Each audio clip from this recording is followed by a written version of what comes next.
Hello everyone, my name is Chrislyn Okoma and I am a Nigerian American native born in Atlanta, Georgia.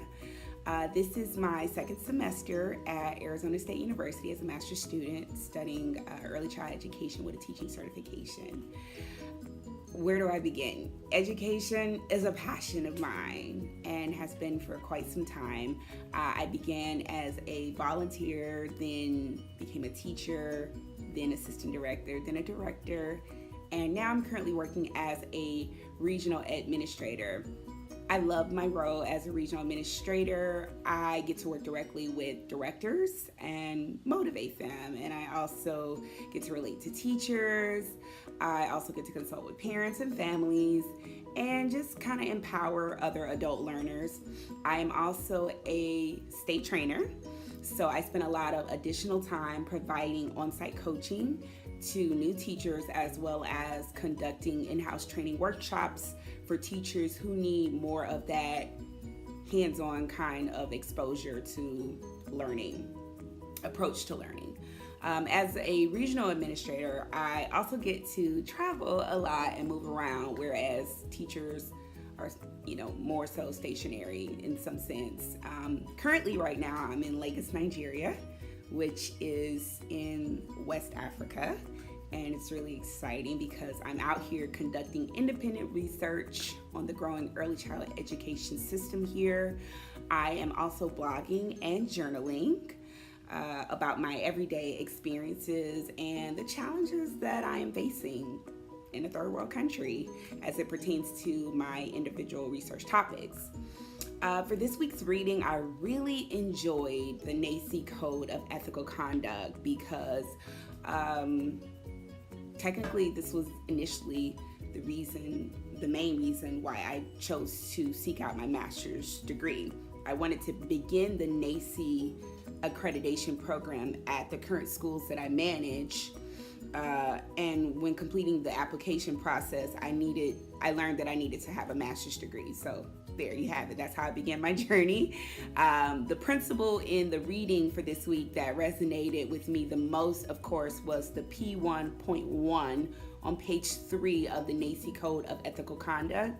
And it reads, above all, we shall not harm children. We shall not participate in practices that are emotionally damaging, physically harmful, disrespectful, degrading, dangerous, exploitative, or intimidating to children. This principle has precedence over all others in this code.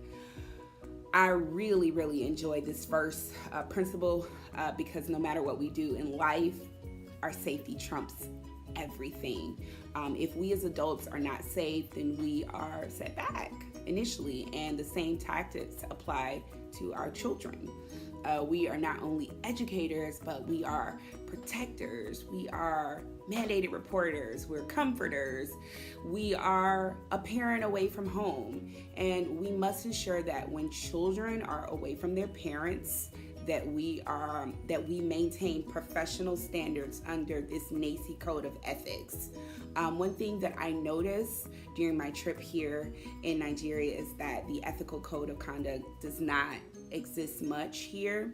I did read an article, according to an article that I read, CNN article by Bukola Adeboye on May 18, 2018. It is read that corporal punishment is a common form of discipline in many Nigerian schools, despite the increasing evidence and negative outcomes in children. The article also states that the United Nations Children Agency estimates that around 300 million children ages 2 to 4 receive some form of physical discipline from their parents or caregivers on a regular basis. This article really reminded me of why I chose to be an educator and share a positive message with those who aspire to come into this field. Truthfully, the ECE, Early Child Education Program, needs a code, and it needs a universal handbook that works for all teachers in all parts of the world. I enjoy the NACCE Code of Ethics article because it helps us come together as a profession as we are so divided. I'm really looking forward to growing as a professional in this course, but most of all, learning new ways on how I can help our next age of learners. Thanks for listening. Sorry that it was a little long. I hope you enjoyed my introduction, and I'm looking forward to meeting each of you and listening to your responses. Have a great day.